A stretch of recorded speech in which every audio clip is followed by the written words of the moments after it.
Hey everyone, I am Arley. Today I'm going to show you how you monitor your PostgreSQL database, and we're going to use the pgstat activity that I already talked about before in previous video.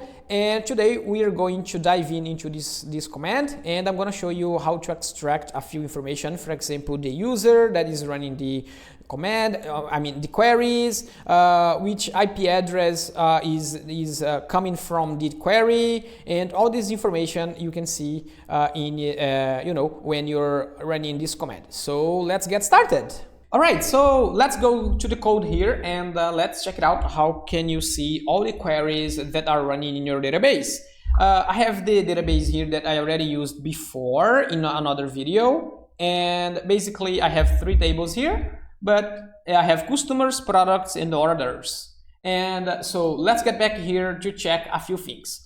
The idea here is to check all the queries that are running in your database. So let's run a few queries before, okay? So let's execute these queries. As you can see, it's listing, showing a few 10 rows here of data. Let's run this another run, and let's run this another run. We can maybe also run this one, so we can have a few queries running right now. Let's run this inner join query here, and it's okay. So let's get to the main idea of this video. It's the pgstart activity. So here we're going to see all the queries that are running, and I'm going to explain a little bit of each one of them.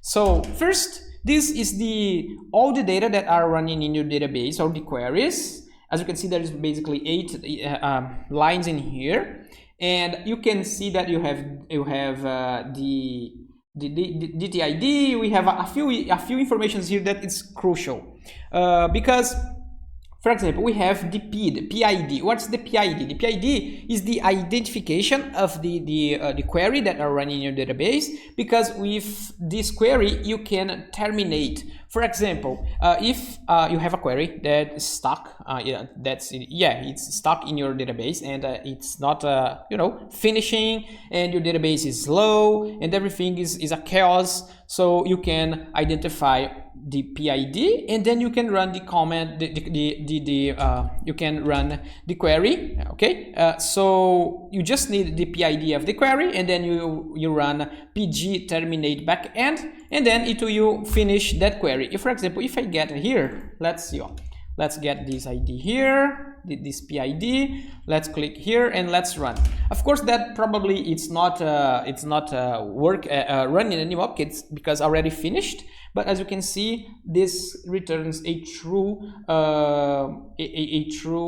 return, which means that the command was successful.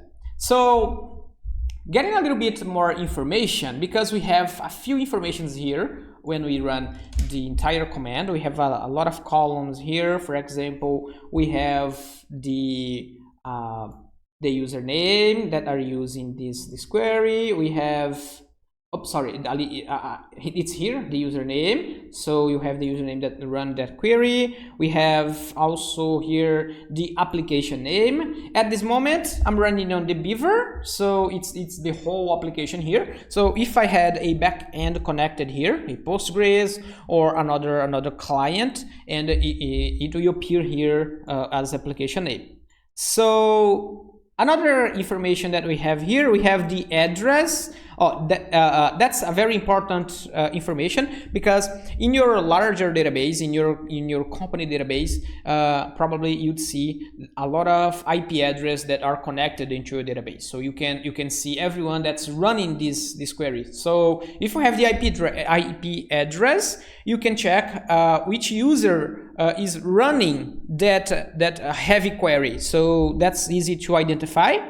And another information that we have here, we have the start, when it started. We have a few informations extra. You have the status of the query, if it's active or not. For example, it's running a query. You have a lot of information here that you can check. For example, we have a query here that is activated, one is idle. So that's it. And of course, we have the column called query that contains the whole query that we run in the database. So another information here is the backend type that you can see here. If it is a client, what it is, and that's it. So this is all the information that the pgstat activity shows. When you're using, for example, the pgadmin, pgadmin will show a few dashboards that it will access this functionality to show a few informations about, for example, if there is query taking a long time to finish.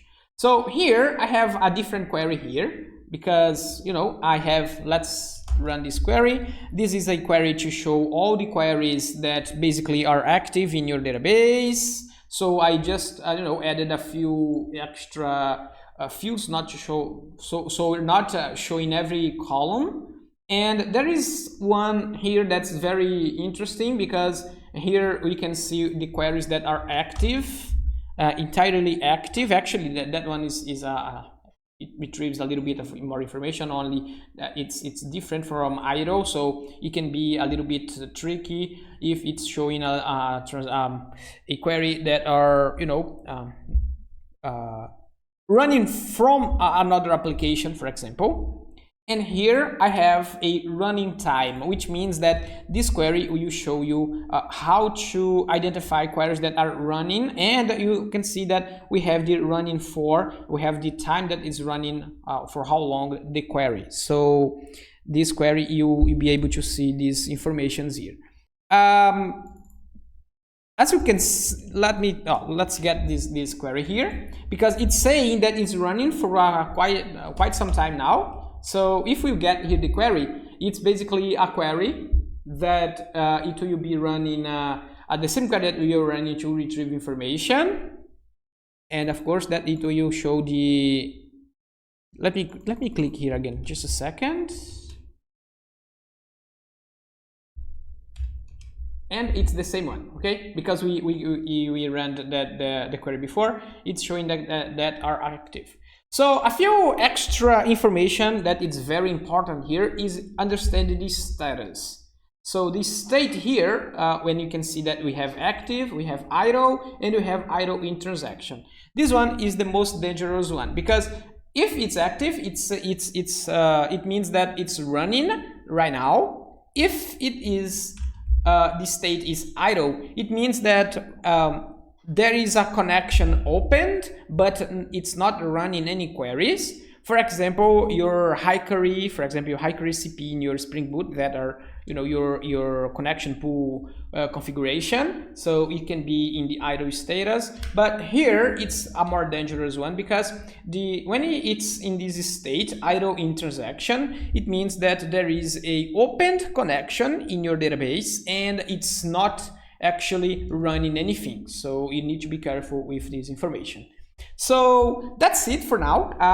The idea here is to show you the pgstat activity in a real database, and you can see a lot of information that could be very useful for you in your when you're checking out a few different queries that are running in your database, and you can fix things if your database is a little bit slow. So that's it, guys. Subscribe to my channel, activate the notification sign, and see you next time.